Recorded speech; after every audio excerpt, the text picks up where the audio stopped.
What happens if a birth mom changes her mind?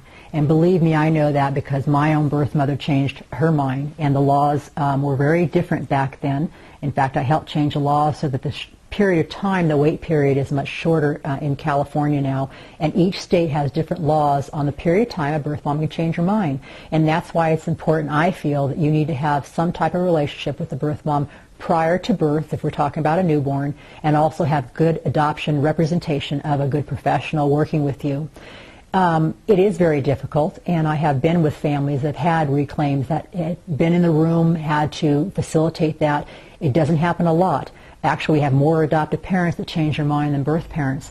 It can be very difficult, but you have to be prepared for anything that can happen. And you want to go ahead and make sure, again, that you have done your education reading and you have done your research so that you can love her through this process, because at this time, you do not want to sling mud, you do not want to call names, you want to be able to work with a birth mother. I cannot tell you the amount of birth moms I have spoken to after she changed her mind and then had her change her mind back and agreed to the adoption, because she knew, after thinking it over and talking it over, that this was the best decision, and happy with her decision. Because many times birth moms are at the hospital, there's a lot of emotion there, maybe her mother's come in, someone's come in, and she has a new hope, but it's a false hope and a temporary hope.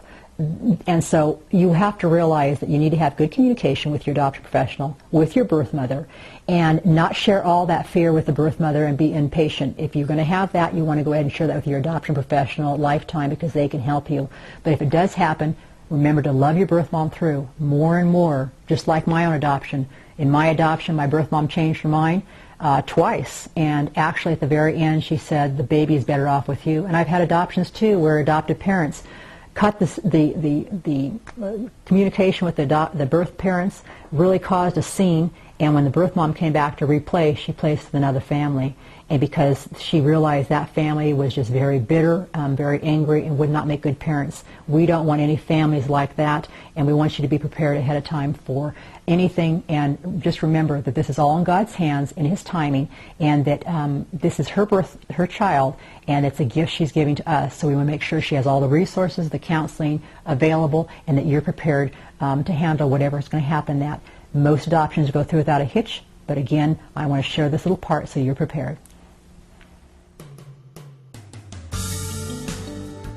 If you'd like more information regarding these videos or more questions you might have about adoption, go to AskAdoptionQuestions.com and we'll send you 20 free videos all about adoption.